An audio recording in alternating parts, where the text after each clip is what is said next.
Creators generated 450 million Olympic views for NBC. Do not worry, I'm actually in the Olympic Village. Come here, I hear about this lava cake. I'm gonna find it out. Oh my goodness, it's a whole cafeteria. I did qualify as a creator with some of my fave gals to go to LA and meet some of the Olympic hopefuls from Milan. That's like basically the same as qualifying for the Olympics, right? And Queer Eye's Tan France is a YouTuber now. Welcome to Honorable Gaze, where we put Am I the Arsehole stories on trial, hear both sides, and then I throw down a verdict. Like, subscribe, and hit that notification button. Plus, what actually goes into putting on a live event? We give you a behind-the-scenes look at our first ever Scalable Summit.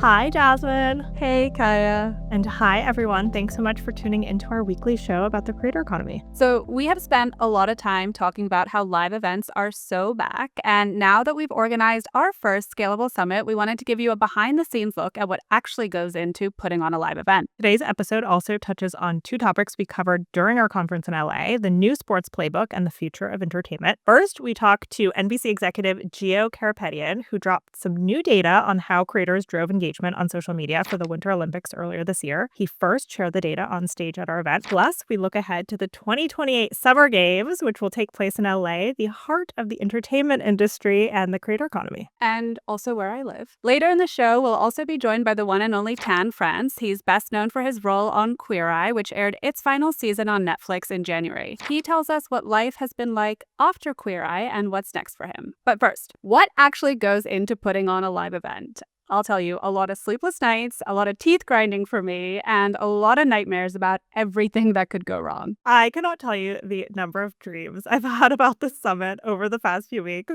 I was apparently sleep talking a lot too, according to my boyfriend. At one point, I shot out of bed and said, I'll do it right now. Honestly, that is terrifying, Kaya. I have no recollection of this at all.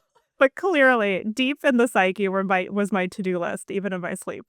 I know. I mean, same for me. But we also had quite a few daytime breakdowns, but we got through it. The only thing I will say, though, is that we did break our rule about not spiraling at the same time. So there is that. But anyway, Kaya, you have had quite a bit of experience organizing live events. You hosted about 5, I think it was, at The Information. And I've been a speaker at so many conferences over the years, but this was my first time doing everything. And there's so much that goes into it, from planning the agenda to booking speakers to picking lunch menus and also choosing things like flower arrangements. And, after going through all of this, I have to say I have so much respect for event planners, especially our own. 1,000%. I mean, there's no way we could have pulled it off without our small but mighty team. Thank you, Michelle and Courtney. Before the Scalable Summit, I hosted 2 virtual events and 3 in person for The Information. And The Information is by no means a huge company, but when you're at a bigger company, you have much more resources and support. I was always involved with booking speakers, picking the topics, setting the agenda, curating the attendee list, and so on. But I was not making decisions like what color chairs to have on stage. I mean, I didn't even know what the main stage would look like until I showed up. Imagine that. Or if there are enough bathrooms. I mean, the amount of time that I have spent thinking about the bathroom situation was probably the most surprising thing to me. Yeah, definitely not something that truly ever crossed my mind. Or like if there's enough space for valet parking and like having another parking lot. I mean, as a New Yorker, that definitely wasn't on my radar, but all of these logistical things that you don't even think about. Living in LA, the parking situation was definitely top of mind for me. But what I also didn't realize is like there's so many different ways that you can sell sponsorships for events. And in one of my most Delulu moments, I was like, watch out, soon there's going to be branded porta potties or toilets at one of these events. And you all thought I was crazy when I texted this to you, but then Instagram actually kind of validated me. What do you mean? Right after I said that, I actually saw a reel from Cody Sanchez, who's a creator who shares business advice, especially for what she calls unsexy businesses. And the reel was about how lucrative the porta potty business is at events. And she was talking specifically about Coachella, but I'm like, there's something there. Take a listen. This is wild. So Coachella pulls in $120 million each weekend. The headliners get the credit, but there's a business running backstage nobody talks about, and it makes more per year than most people realize. No, it's not merch. No, it's not sponsorships. It's not even food. Think, what does every single person at a 125,000 person festival have to use before they leave? Porta potties. Thousands of them. Okay, we'll see if we get a bathroom sponsor next year. Stay tuned for that. I don't know how people would feel about it. I mean, to be clear, also, these are nice porta potties. These are not like, These are nice ones that you like see at weddings, just to be clear. Yeah, But anyway, enough about porta potties. and yeah, so we desperately wanted to have neon yellow armchairs on the main stage at our event to match our logo. But it turns out that that's very difficult to find. There are plenty of mustard armchairs, but we could not secure a neon chair that made sense, unfortunately. No, I mean, the neon chairs were such a saga. And then because I'm in LA, I had the role of chair tester. And so we found one that we thought might work because it looked neon in the photo online. And I ordered it, showed up, I opened the package, and it was definitely mustard. So that went straight back. And then we also were like, oh my God, will it clash with the outfits? Anyway, that was a whole spiral with the chairs. But we went with gray in the end, which looked very nice. But seriously, so much goes into these events. You have to mass email companies and speakers, organize calls with moderators and panelists, sign contracts, read contracts. Make sure you're delivering on everything for sponsors. You have to remember to order supplies like tape and scissors to put your notes on our branded note cards. You have to remember to order the branded note cards. So, thinking through, how much food and alcohol is enough for the happy hour without kind of knowing exactly how many people will stay till the very end or, be at certain portions of the day. I mean, the list goes on and on. We also wanted to make sure that it felt premium for everybody in the room and branded as well. So we added some special touches, like we had handwritten thank you notes, which is an idea, Kaya, that you had that I thought was great. So we handed those out to speakers and our sponsors. And then we also made a print scalable magazine, and we also had a scalable spritz at our happy hour. What is a scalable spritz, you might be asking? It is a twist on the Hugo spritz, which, Kaya, you introduced me to, I think, last year, and has become my go-to drink since then. It is truly the best drink. We're really excited to tell you more about our takeaways from the summit and the content in next week's episode. A huge thank you to our venue and day of team at the Lighthouse, which is also our business partner, and all the people who helped us make it such a success, including our team at CAA. Thank you so much, Brent Weinstein and Jacob Selzer. The event also wouldn't have been possible without our sponsors who took a chance on a first-time event. We're so incredibly grateful to Agentio, our title sponsor, and Agentio's CEO and co-founder Arthur Leopold for all of his support for Scalable from day one. Plus, a big thanks to our premier partners, Motion Society, CAA, Core Advisors, Greenberg Glusker, 11 Labs, and Wheeler Group. We also have to give a shout out to Father's Brewing, which is co-founded by former Creator IQ exec Connor Begley, who donated beer for the event. And Camilla Creates. She's a creator who we hired to put together a stunning cocktail reception, and we just loved having all these creator tie-ins throughout the day. Including our hair and makeup artist, Phoebe Dawson, who has a social media following herself. She made us and our speakers feel fabulous all day. Now we just need Alice and Olivia to sponsor us. I mean, we loved wearing suits from the brand, so if anyone from the team is listening, we're here. We're ready to take Kaya, your call. shameless. I've worn Alice and Olivia at past events, so I'm a true fan. But anyway, on to the rest of the show. 450 million. That's how many views NBC Universal's Creator Collective generated at the Winter Olympics in Milan earlier this year. That's up by nearly 50% from the Paris Games in summer 2024. We spoke with Geo Karapetyan, Senior Vice President of Olympic Partnerships at NBC Universal, who shared this data exclusively with us. We also asked him about NBC's creator plans for the Olympic Games in LA in 2028 and what types of creator content performed the best. Hint, everybody wanted to know what it was like in the Olympic Village. Hi, Geo. Welcome to Scalable. Hi there. So great to be here. Thanks for having me. Thanks so much for being here. We are going to be talking all about the creators at the Olympics today. But before we do that, we have to know, do you prefer summer or winter Olympics? My gosh, I am always so torn on this one. I have family ties to each one. My grandparents were gymnastic coaches in Ukraine for decades, and then they moved to the US and they're in gymnastics school here. And so I grew up watching, I kind of living and breathing gymnastics with them, and then watching NBC's coverage of really, it was the Summer Olympics at that point. We didn't get winter until 2002. But then my husband was a figure skater on the US national team. And so I have this tie to winter as well. I find each to be incredibly compelling in its own way. I think so that's a personal, personally, I can go both ways. Professionally, I think the scale of summer is so immense and incredible that professionally, kind of the summer opportunity is more stimulating. I love my winter sports. I love my winter athletes. We just had an incredible time in Milan Cortina. But professionally, I'm probably drawn a little bit more towards summer. So I'm definitely a winter. Well, Coming yes. from Finland, you don't really have a choice because we Yes, grew up yeah. with ice hockey, and I also love ski jumping. Summer is amazing and it's always so popular. And I did competitive gymnastics when I was a kid, so I love watching the gymnastics every 4 years. Yes. What are you, Kaya? Okay, so I'm also torn because I love watching the Summer Olympics, but my dream was to be an Olympic figure skater, which quickly What? I realized would not pan out because my I'm not a gosh. very good figure skater. But like it was during the Michelle Kwan era, and it just like course. she was Yeah. like my idol. Like who didn't want to be Michelle Kwan? Everyone wanted to be Michelle. And that's a challenging one. Never won an Olympic gold medal. I should also probably clarify, when I say competitive gymnastics, I do not mean at an Olympic level by any means. I loved it, but it was never going to happen for me as a career. But creators have obviously become a huge part of NBC's strategy, which was not the case in the Michelle Kwan era. But over the past few Olympics, we've really seen, creators take center stage as well, including in Milan earlier this year. So on stage at our Scalable Summit yesterday, you dropped some new data for us. So content from NBC's Creator Collective generated roughly 450 million views across TikTok, YouTube, and Meta during the games. That's a 40% increase from the Paris Games. So first kind of walk us 47. through.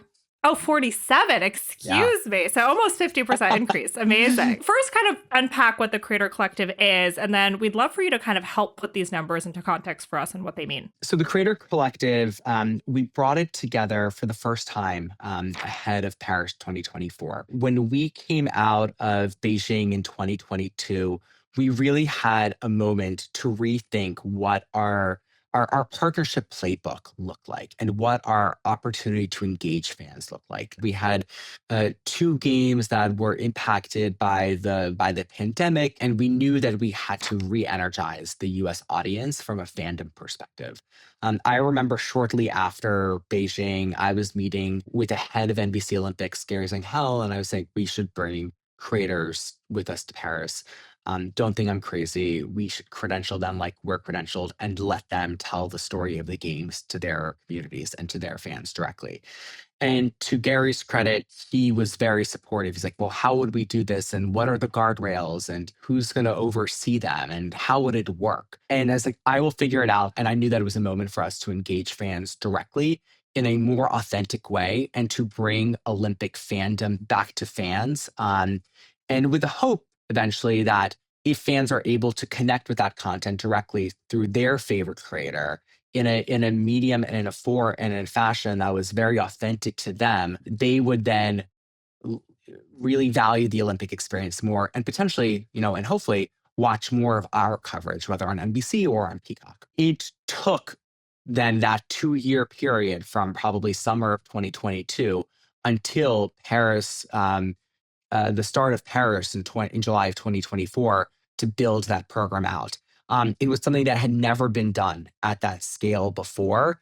And we had to think about what was the right way to operationalize this. How do you establish relationships with creators? How do you bring them into events?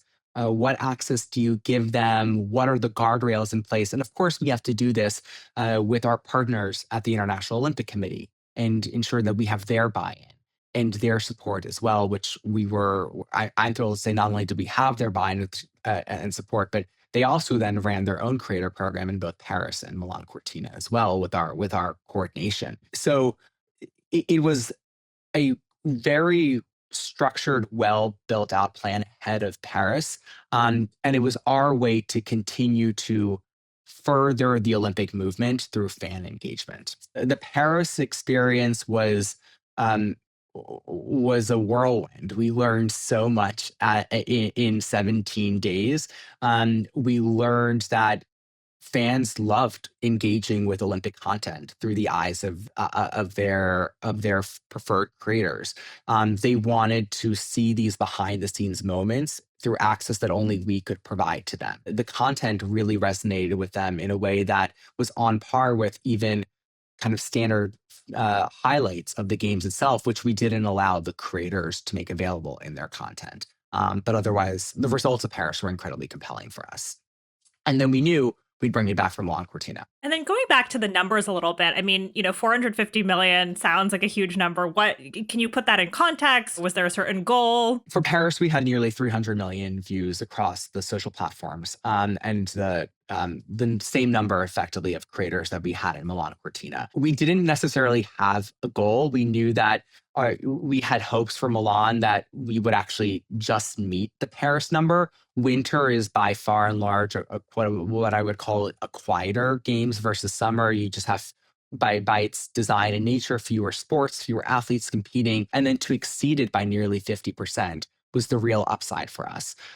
When we came out of Paris, we knew that one of our learnings was just refining creator selection, making sure that we're picking the right folks. And we knew, for example, that when we went into Paris, we were not only interested in sports creators because we wanted to tell the Olympics, or truly everything about the Olympics and everything that Paris had to offer.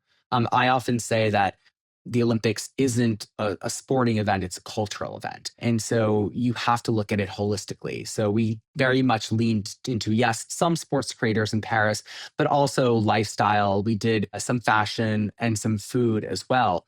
We actually found that the food creator piece didn't totally resonate with audiences in Paris. And so we said, okay, well, as much as Italy is also about food, for example, we're not going to lean into that as much as we did in Paris. And that proved to be effective. We found that local takes on content in Paris proved to be very effective, but through an American lens. So we worked with a pair of French creators that create content for American audiences, AT Frenchies.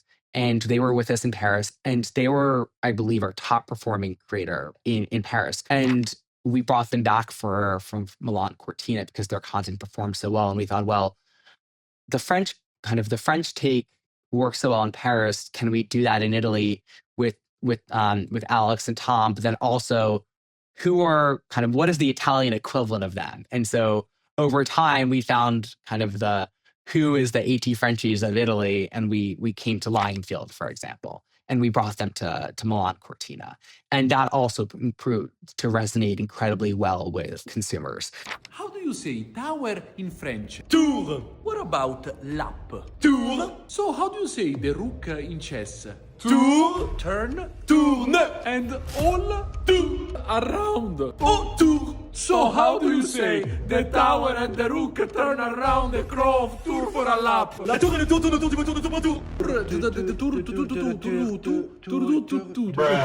Do you have any thoughts as to why the food content didn't work as well as, say, other categories? What we saw that worked really well from a content perspective was the behind the scenes aspect of the games. And so to say, what is the culinary scene of Paris writ large isn't particularly interesting, because you can do that today in May 2026, and that's not a particularly compelling exercise when you're in the moment in July 2024, for example. But what does food look like in the athlete village? Oh, that's interesting. And people definitely want to see that. What does the NBC studio look like in Paris, or what does the NBC studio look like in Milan? That's really interesting. I want to see that. How do you stand up an operation that supports 1,500 people on the ground and then 2,000 people back in the US? That's an interesting perspective that you can't get anywhere else. But the food piece, we found it didn't resonate because it was too almost generic about Paris and not Paris during the Olympic Games. That makes a lot of sense. I mean, I would like to see what the food is like in the Olympic Village. So I'm like, now I need to go and look at some of those clips. So we did this in Milan, and this was a moment where we were able to do something that even we had never done before. And that was to go into the athlete village and record content in there. And we had to really work very closely with our colleagues at the IOC and then the organizing committee to secure this access, and what are the parameters under which the media rights holder is going to go in and be in the athlete environment. But we were able to bring Jordan Hallett to the athlete village in Milan. And at that point, There were some foods that were really kind of standing out at the time. We really tried to get our hands on the tiramisu, but they weren't making it that day. When we were able to go into the dining hall and try the different pastas, try the desserts of the day as well, and allow him the opportunity to taste the food that the athletes get to eat. And that content, again, performed really well because it's a very unique perspective and that is only available at that moment. Like the dining hall in the Olympic Village is no more. So, and kind of that food is no more. So you'll never have that recipe again, effectively. How did the athletes themselves respond to creators coming into the Olympic Village? It's been so interesting because we've talked to, other sports leagues and teams who've done creator partnerships. And because most of the athletes are very young, I mean, for them, they know and follow these creators. People would stop us, especially Jordan, who's so well known and he's so iconic. And he's such a lovely person as well that we would go through and the athletes would stop him and ask for a selfie, for example. And it wasn't just the Team USA athletes, but it was athletes from around the world, which speaks to kind of the global scale of these creators. And then also the staff at the Village wanted to have a moment with him as well, because again, he's so, he has such a distinct personality and people recognize his content. So you bring these very recognizable creators into places like the Village or even into a venue. And they're immediately known by their fans because they have such a deep connection with their communities. The same thing happened to us in Paris. Going back to your point on kind of guardrails and when you were thinking through the program, what did you kind of settle on? Did you give creators certain guidelines? You gave them certain access. Yeah. But, in terms of production support, editorial guidelines, what did that look like for them? Yeah, it was something that we had to think a lot about. I was an advocate for not being too proscriptive in this realm. I'm a believer that the content is going to succeed and resonate most when you give creators the license to do what's going to work best with their communities. That being said, we are the stewards of the Olympic movement in the US. We have a decades-long relationship with the IOC and the USOPC. We will continue to be the rights holder exclusively in the US through 2036. And so we have to maintain the special nature of the Olympics. Really the largest guardrail that we provided to creators was that you couldn't include field of play, so no competition footage. We didn't one that starts to blur the line with our own coverage, and we didn't want to provide an alternative means to view the games. That was one to really to protect NBC's programming and Peacock's programming as much as our counterparts in other territories. When we post on, for example, at NBC Olympics, that the entire account is geo-locked to the US. And so we make field of play competition footage available on our own social handle, but our friends across the border in Canada can't see our coverage. We defer to the CBC, for example, to decide what is appropriate for their, whatever their strategy is going to be and whatever arrangement that they have with the IOC. Creators, of course, aren't bound by geo restrictions. No one wants to post the US only. They are global in nature. They have global fans. And a lot of the work that we did with the IOC over that 2-year period was to determine, well, if creators are going to post globally, what can they post?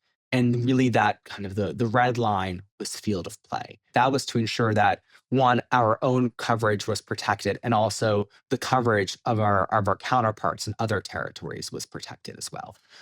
That was the one red line that we couldn't cross. I'll say that I reviewed all content in Paris, and I saw most of it in Milan. We became more comfortable with some of the folks who were coming back to us for a second tour. You personally reviewed it? I personally reviewed it.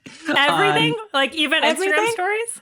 Everything? Instagram stories are ephemeral. Like I would see it then when it would go up, and if anything had to be adjusted, I would let them know. But nothing ever had to come down. I reviewed hundreds of pieces of content. I saw hundreds of Instagram stories. Nothing ever had to be taken down because the creators understood the guardrails. They are such professionals. They understand that there are some things that we can do. They're afforded this unique once-in-a-lifetime opportunity because of us, and they need to abide by it. And they also are such fans of them of the games and of the athletes that all of the content was incredibly positive. It was all in support of the movement of the athletes and fully respectful of the kind of the one guardrail we had set forth for them. And so we had no issues in that way, and the content still, even without field of play footage, performed so incredibly well. The Milan Olympics were actually the most watched games since 2014. And I mean, obviously, people are consuming so much of the creator content on social media and on YouTube. But how big of a role do you think the Creator Collective played in really getting more people to watch the games on, say, NBC or on Peacock? Yeah, absolutely. We were thrilled with that stat, and it's always going to be hard to find the kind of the direct link between the creator and then increased viewership on NBC. And I'm certainly not looking for that. What I am interested in, however, is what is social conversation looking like across platforms, and is social conversation elevated? And the answer is yes. And so my strong belief is that we do things like the Creator Collective because it allows fans to engage in an authentic way with their preferred creators. That's going to elevate the conversation on these platforms. The algorithm then rewards the Olympics at large with more content being served to fans. More Olympic content comes to them, whether it's from us, whether it's from fans on the ground, whether it's from our creators, for example. And then that gets consumers even more excited and hungry for Olympic content, and that returns them to NBC and to Peacock. So I do think it's a virtuous cycle of many ways. I think that all boats rise here, and we're just seeing that everyone benefits from this type of relationship. It's why we do things like the Creator Collective. It's why we partner with folks like Sesame Street, for example, who are We were going to ask you about that. Yeah, exactly. Sesame in many ways is outside of the Creator Collective, but also I think of them as just being, they create a lot of social content while they're with us on the ground in Paris or in Milan. And they're in many ways Elmo and Cookie are their own creators. And that is another form of engaging with consumers in a very authentic way. And Snoop Dogg. And Martha. And Martha, yes. I mean, Snoop Dogg was a star of the Paris Olympics for sure. I think there was lots of meme coverage of that as well. When we think about reaching as many people as we can that are not coming to our own social handles. So when we think about NBC Olympics, and NBC Sports, we feel incredibly confident that we are reaching certainly the avid Olympics fan, most likely an avid sports fan as well, and probably a lot of casual Olympic fans. But that we recognize that our NBC Olympics reach is not all encompassing. That's a lot of what the Creator Collective is designed to accomplish as well, is how do we reach people beyond our ecosystem. The Sesame component, and what I would call its complement in Overtime, is very much designed to amplify that reach even more. So Overtime very much hits a younger male demographic, and we're very eager to engage with them. And then Sesame kind of counterweights it and does more of has certainly a broad range in age, but also probably a little bit more millennial and female family skew than and complements the Overtime piece of it. The incredible the aha moment, or the very special nature of Sesame, is the ability for athletes to relate with these Muppets in real time. And we didn't think that was going to be the case, or it didn't occur to us that this was going to be the case, but it happened over and over again.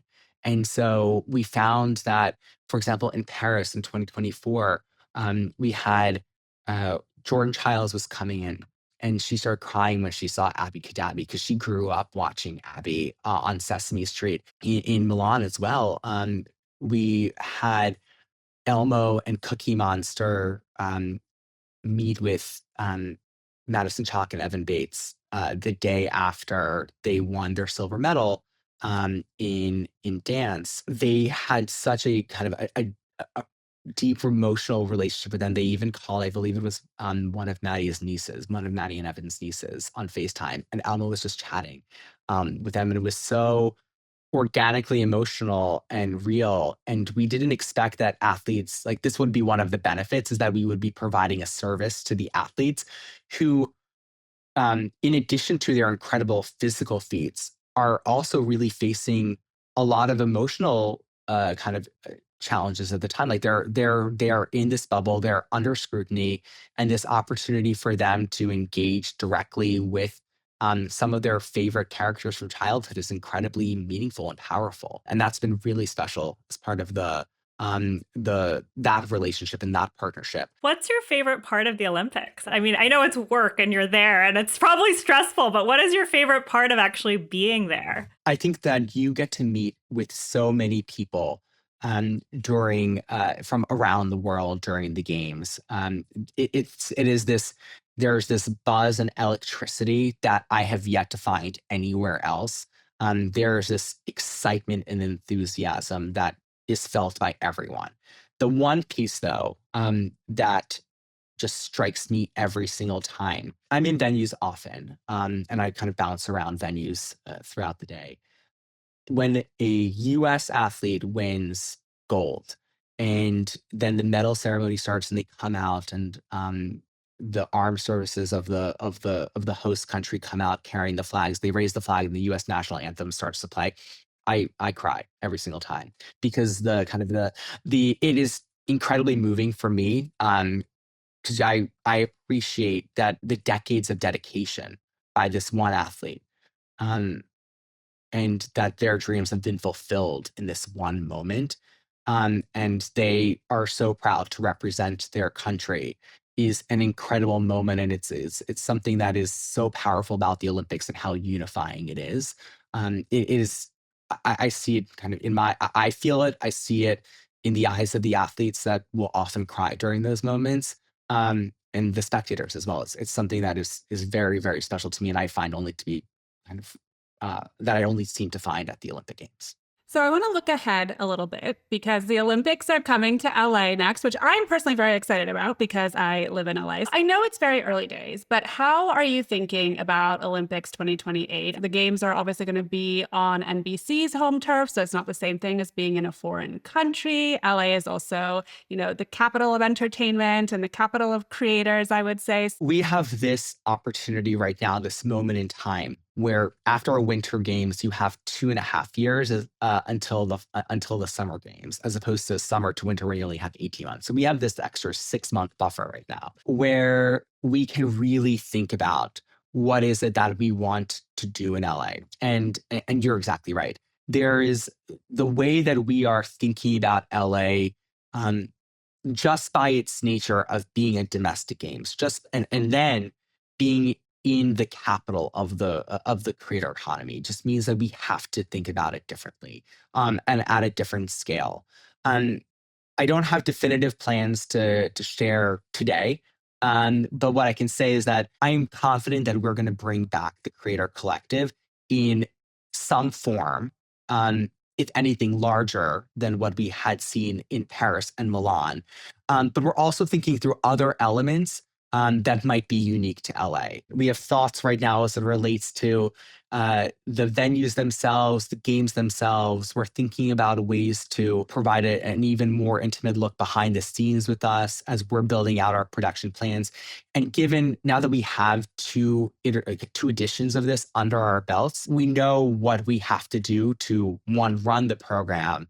And now we can think about how do we more deeply integrate it into our planning in a scaled way. Well, the good news is there will be no shortage of creators in LA. So if you want to go bigger, I'm sure there are plenty of creators who would be very happy to be part of the collective.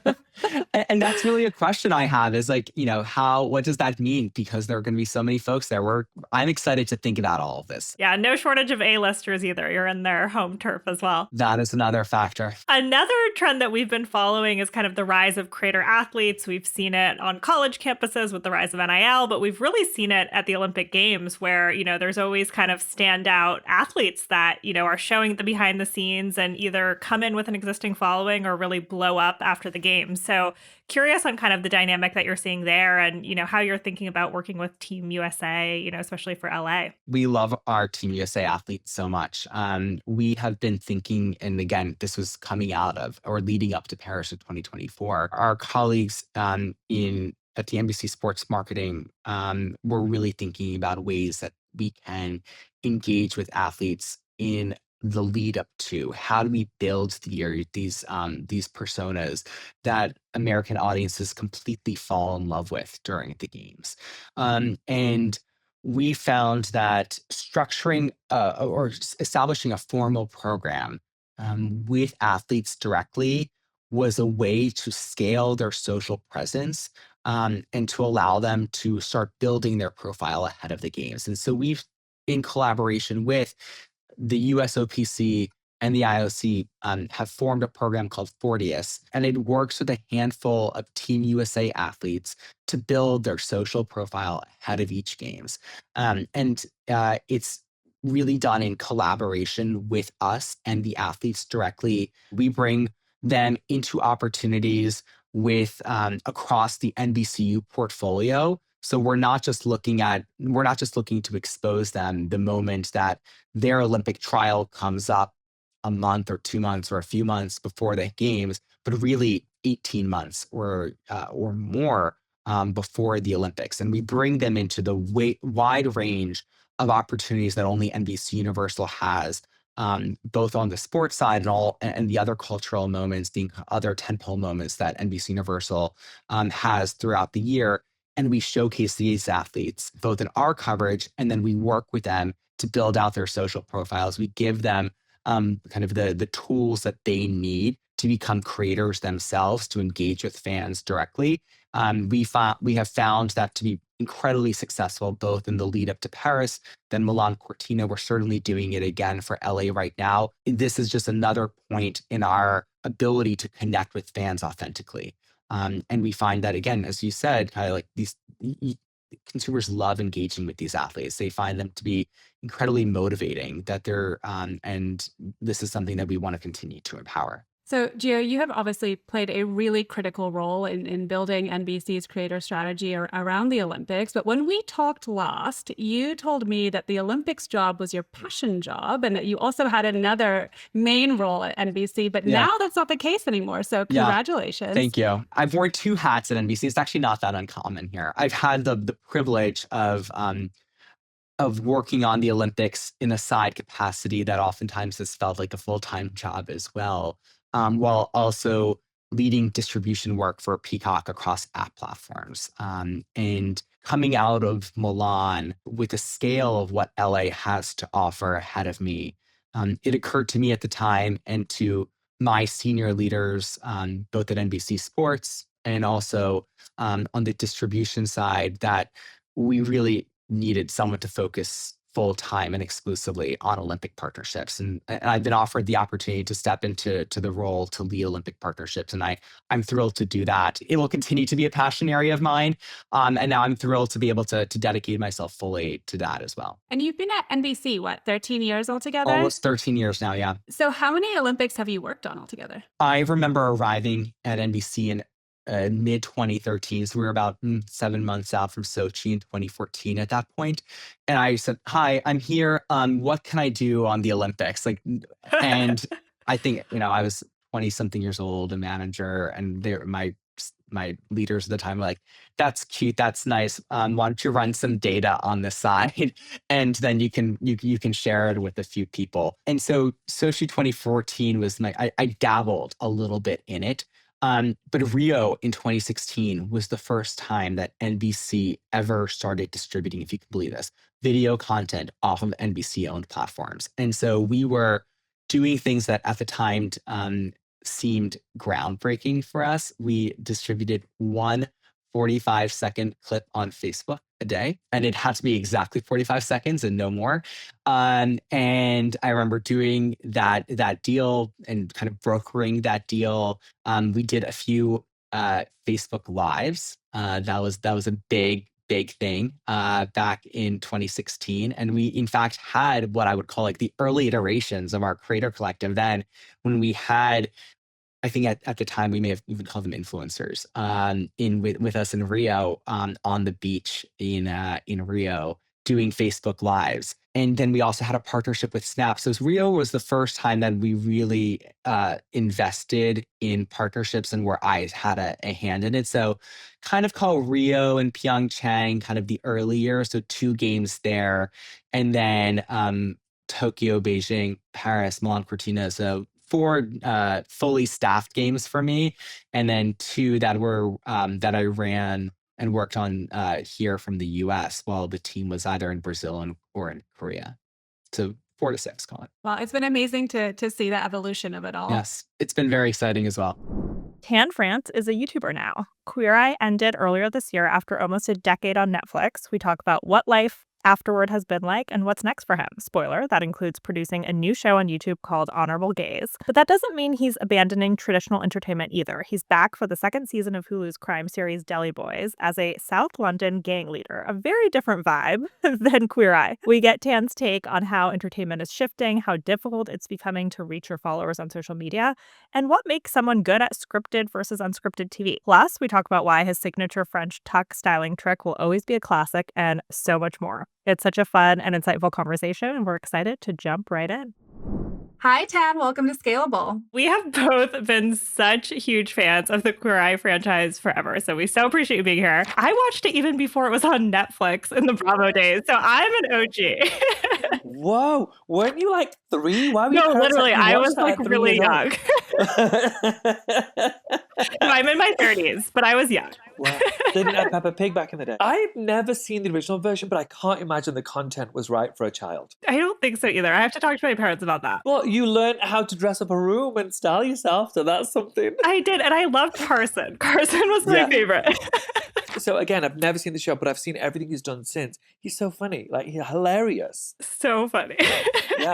Yeah, very talented man. What has life been like post Queer Eye? I mean, this was almost a decade. Yeah. So all in all, it was 9 years, which doesn't sound like a long time, I guess, to most people. But my gosh, so much happened in that 9 years. Life changed so much in those 9 years. Queer Eye was a phenomenon. Like, it was, when it hit, it was the first unscripted show Netflix had ever done. And so it hit really hard. And because it was their first unscripted show, they really wanted it to hit globally. And so they pushed it globally. There was a massive press tour. We did international press. It was a lot, and it was incredible. And that was my first time on television in entertainment. I'd never auditioned for it. I'd interviewed for regular jobs, but I'd never auditioned for anything. That was ludicrous to me. And so it was baptism by fire for me. The others had all done TV before in some form or another. I wasn't an entertainer.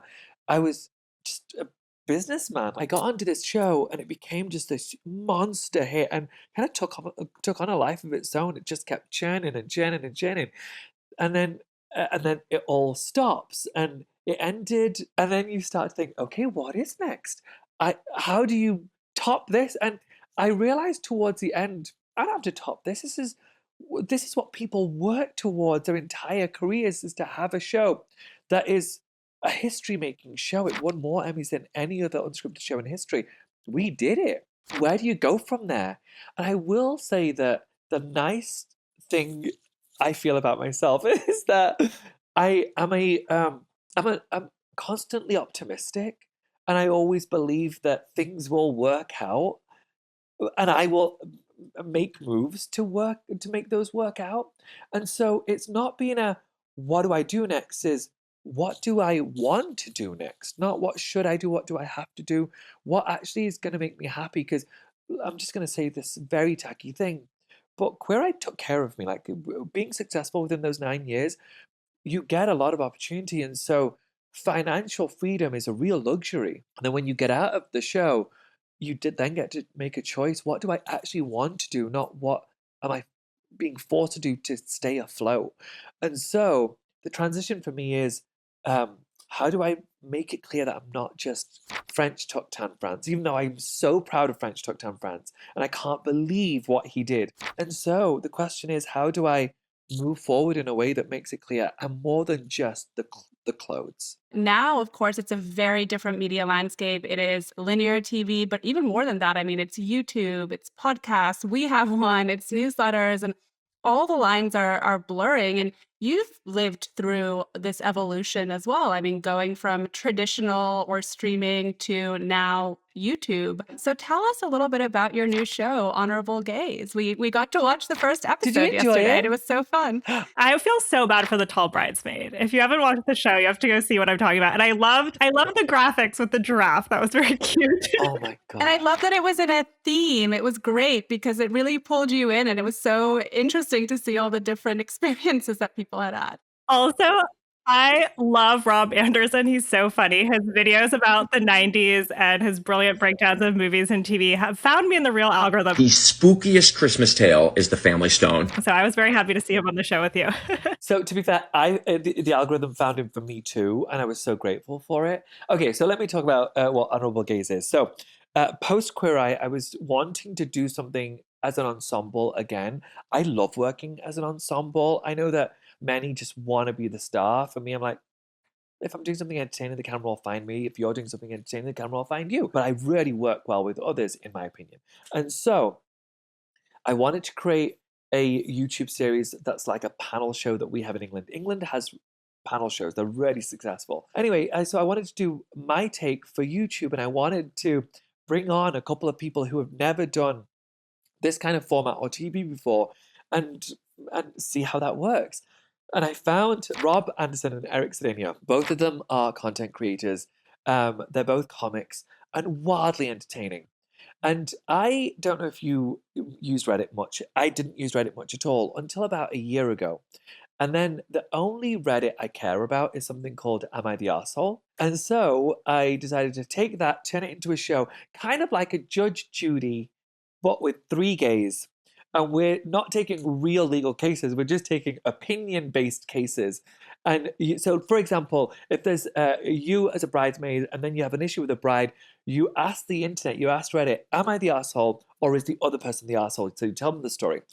And I just thought if we take that, animate it, and make it into a comedy, this could be wildly entertaining.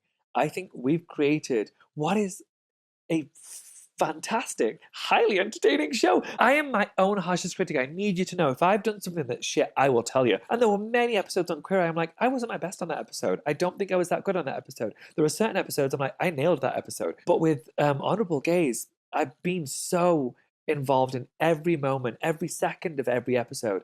And I'm so damn proud of it. Like even down to the music and the branding, like the fonts, every part of it. One of the things that struck us was the animation. I mean, that was incredible. Tell us a little bit about that. I don't know what or if any animations you watch, but I really, on a night, I watch a couple of things in particular. I watch, well, we flip-flop between Golden Girls. That shouldn't be surprising considering my wallpaper. So Golden Girls, 30 Rock, and then animated shows like Bob's Burgers, Family Guy, sometimes The Simpsons. Love those shows. And they there's ways of communicating things through animation that makes things something so funny that wouldn't ordinarily be that funny. And so when we were planning out the production of the show, I was like, we need to find an animator who can just really help bring these stories to life. And so this guy called Ryan Hudson we found, and I think the animations are like chef's kiss good. I think the show is good without it. But the animation makes it even more ludicrous. When you mentioned the bridesmaid as the giraffe, like I couldn't have articulated that. I couldn't have brought that to life through words. You need the visual. I think it's so good. How about the bride who made the bridesmaid wear a wig? That one stood out to me because honestly, like on the one hand, I get it. You want your pictures to look nice. They are important. But at the same time, like, feels so It cruel. does. What have you found to be some of the biggest differences between working on a streaming TV show and now on YouTube? I mean, some of the things that we've heard from creators who've made the transition from social media to TV is that the days are longer. There's so many more people on set. There's a lot less flexibility. What have you sort of found to be the biggest differences? Gosh, there's so much I could say on this topic. Of the obvious ones, and you've mentioned a couple of them, being on a set is magical, very different from doing filming content. Look, there are some content creators who do have crews, like big crews of people, but most TV shows have a massive crew. Like, it is an intense process. The days are shockingly long sometimes. On a show that I did called Next in Fashion, our days were sometimes 15, 16-hour days. You'd wrap at 9 or 10, you're back in that makeup chair at 4:35 a.m. Like it's really intense. But one of the greatest experiences of my life, and almost every project I've ever done on TV, even though those days are so long, I can't believe I get to do that for a living. It's absolute dream. Content creation is a different beast. It's not as regimented, and so you have a lot more flexibility on when you do it, how you do it, and especially if you are funding your own content, which I have done. It means you get to decide how things go, but you don't have the beast behind you to push it out there. For example, as I said with the likes of Queer Eye and Next in Fashion, there was a machine behind us that pushed it out to make it clear the world will see this, whether you like it or not. You know it exists. Whereas with social media content or YouTube content, you're just putting stuff out there into the ether and just hoping it finds its audience, that it gains traction. And with let's say, for example, with any show on Netflix or any show on any streamer, I now have a few projects all over with other streamers, and I know the importance of those first 48 hours and that first week and then the first 6 weeks, what that data means. Whereas with YouTube, you might not see decent figures for a month, 6 months, a year. There's some content that I made 5 or 6 years ago that's just starting to gain traction. Social media is changing so much, and that's where so many of us market what we're doing. If you're making social content, most of us who are making social content are using social media to market those projects. We're not going on Kimmel or Fallon to promote it like you would a linear streamer show or a TV show. Instagram has changed so much. I'm an Instagram girly. I'm not too much into TikTok or Facebook or whatever. Instagram is my platform. It's changed so much that barely anyone sees my post, and I see barely anyone else's post. I saw it happen a couple of days ago where I was like, shit, my engagement on Honorable Gaze is so low. When I was posting it, I thought, what's going on? Why is no one seeing this? And then I clicked on just a few random friends' posts, on their Instagram profiles, was like, shit, I forgot you even still had an Instagram. For example, Eva Chen, who works at Instagram, is a good friend of mine.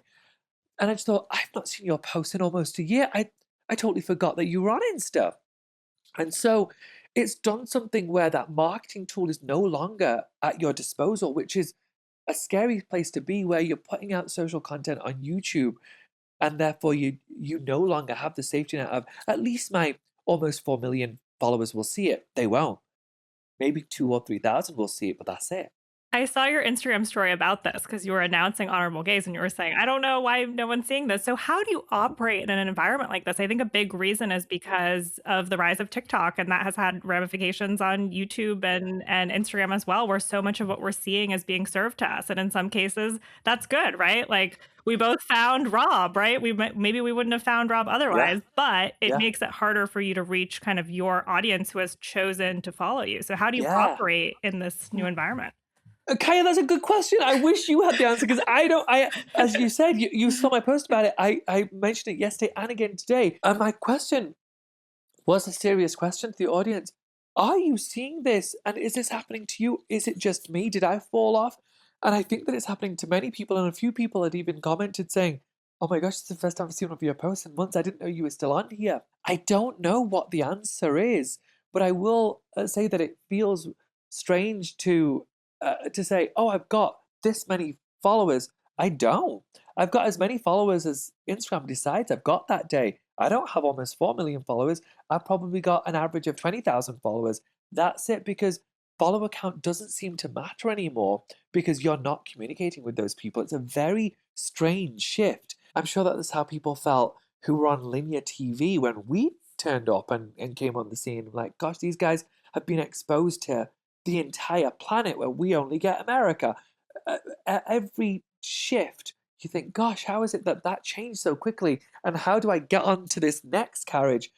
I don't know. Also, I'm in my 40s.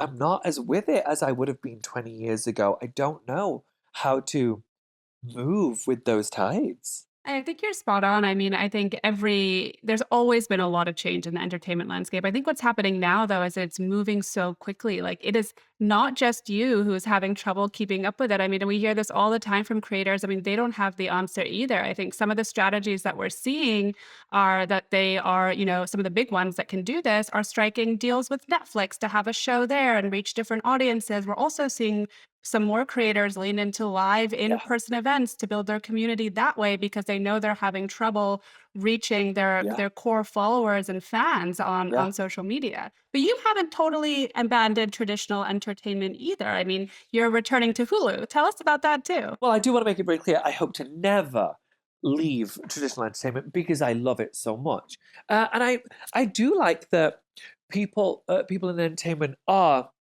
doing both. As you said, content creators are trying to get on Netflix, and that I think does help, or any streamer does help legitimize their credentials or their status within Hollywood or entertainment.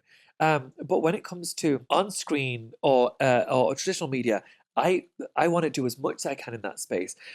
Hulu.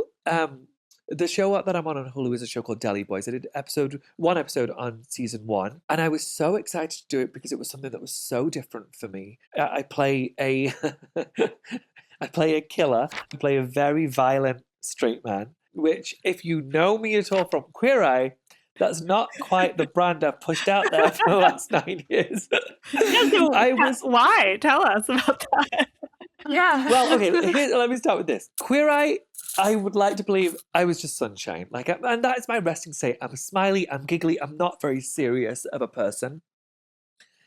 But the reason why I wanted to play Zubair on Deli Boys was because I got to challenge myself in a way that I haven't been able to challenge myself in a really long time. With unscripted at this point, I've done it for 9 years, but unscripted is hard when you start out, but when you learn how it goes, and if you are, I think, good at it, and I know that's such an arrogant comment, but I think I'm good at it. It's one of my very few skill sets is I know how to be an entertainer in unscripted. You can turn on the cameras and I will perform for you. That just got so easy. And I thought, what else can I do in entertainment that really pushes me every day? I miss the challenge. And so I auditioned for Deli Boys. I did a self-tape. I did an in-person audition, which was terrifying. But I got the job, and I'm so glad it went well because that week I had some of the best experiences of my adult life. I got to push myself. I got to experience what a scripted set feels like, which is very different from an unscripted set. And it's encouraged me to do more. I shot a small role in a movie last month. I'm shooting a movie next month. So I want to do a lot more scripted because it puts me in a space that is unexpected for the audience. And I'm really hoping that they will accept me as the characters I play. I know it's hard to not see me as giggly Tan France, but I would like to believe I've worked hard enough for people to forget after a few moments that it's me. What makes someone good at unscripted versus scripted? I think for unscripted, you've got to, this is going to sound, but it's true. You've got to be willing to be really vulnerable to do unscripted. You've got to be willing to go there, even if you didn't plan to go there. I remember when I first joined Queer Eye, I was very particular about what I was willing to share and what I wasn't willing to share. That fell by the wayside after about 2 weeks because when we call them our heroes, they're the people who we highlight every episode. When they are opening up to you, you would be doing them a disservice if you didn't give them something back, or to help them come out of their shell. You will offer them some personal information about yourself or a story that they could relate to that makes it clear, you can trust me, I understand you, and I'm not going to just sit here and listen. And so I think the art of a good unscripted person is someone who can listen, like shut up and listen, and then be able to respond to everything that person's saying. And then for scripted, the massive difference is you get to hide behind a character. It is so hard. My gosh, it's so hard. Even just learning lines in my 40s is so hard. But you do have the luxury of it not being you. You're not exposing yourself. Nobody really knows anything about you. And the way I know this to be true is a lot of my friends are scripted people, scripted stars. And when we're out at a restaurant, it's very clear the audience is so much more comfortable coming to say hi to me because they know me, they know my personality. This person, they've only seen the character that they play, and it might be a horrible character, it might be a great character, but they don't know what that person's actually like. I do believe that that scripted does offer a layer of protection that unscripted doesn't. But I don't think that unscripted gets the respect that it deserves. I really don't, because it's a hard job. I think that people just think you turn the camera on and then you're fine. It's so much more than that. Yeah, I mean, it's the same with podcasting or even just interviewing in general. I mean, people think that you can just turn on a microphone and have, make a full podcast or, get on stage and have a great interview without the prep work. I mean, that doesn't get the kind of respect that it deserves. But I think something you said there really stood out to me, because one of the things that we've been following for a long time is kind of the parasocial relationship between creators and their audiences. And a lot of times, social media users feel like they actually know Yeah. the creators whose content they've been consuming. And I think that really speaks to your point about, you're out there making unscripted content and people feel like they know you. Whereas, with a scripted character, again, like you said, you're hiding behind somebody who isn't Yeah. necessarily Yeah. you. I think that it then gives the audience, and I don't judge them for it. It gives them permission to treat you as if you're their friend, like their real life friend. And I see the confusion a lot in real life, or I used to in particular a few years ago, where I'd be walking down the street in New York, I'd turn a corner and somebody would see me and go, "Oh my God, Tan, good to see you." A hug. And then somebody taught me this trick a long time ago, which is, "Hi, I'm Tan, what's your name?"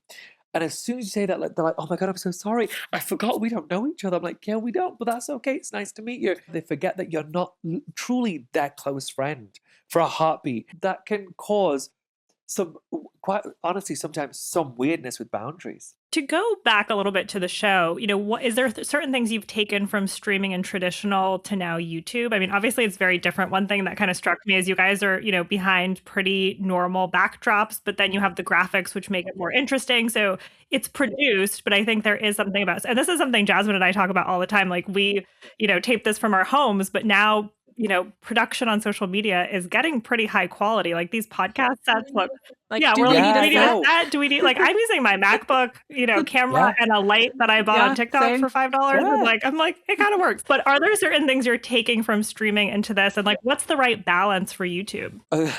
I won't profess to know the answer to that. I will give my opinion on that. The balance for me is this. When I first wanted to launch this YouTube series, I made it really clear. First off, quite frankly, I couldn't afford to make a TV show version. A TV show version would have cost a few $100,000 an episode. Wasn't going to happen. And so I wanted to do this on YouTube. And so I made it clear I don't want it to feel like a traditional YouTube news series where it's just the production quality is not usually there whatsoever. There's no real format. It's a lot more loosey-goosey. I didn't want that. I wanted to take what I learned from streamers. So to answer your question, a lot of almost every show you see has some kind of format, some kind of planned production. There's some kind of running theme, and so you kind of know what to expect episode to episode. You have an episode arc typically. I wanted to target my age group, who's also on YouTube. When I use YouTube, I'm typically sat on my sofa or in a hotel sofa, or on a hotel sofa, sorry, with my food or my takeout order or my room service. I put on YouTube and I want at least 10 to 15 minutes so I can eat that meal and not have to grab my remote or phone or change the channel. I wanted to produce a almost TV show format on a YouTube style budget that was 50 minutes long, where you can have a meal, you can just hang out with a friend and watch enough where you don't have to constantly every 3 minutes click on something different. And when it came to production, what sound is involved, what music rights do we have, how are we editing this so it feels like a hybrid of YouTube and traditional media? Because I'm not a YouTuber, I wasn't a YouTuber.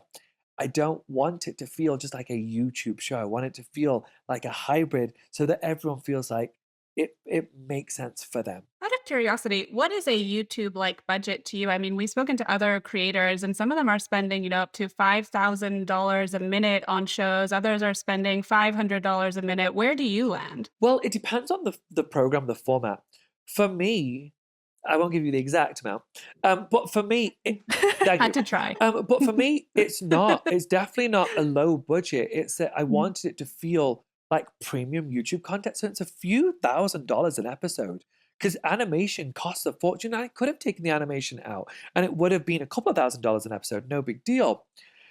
But I wanted it to feel premium, and that costs a lot. Animation costs a fortune.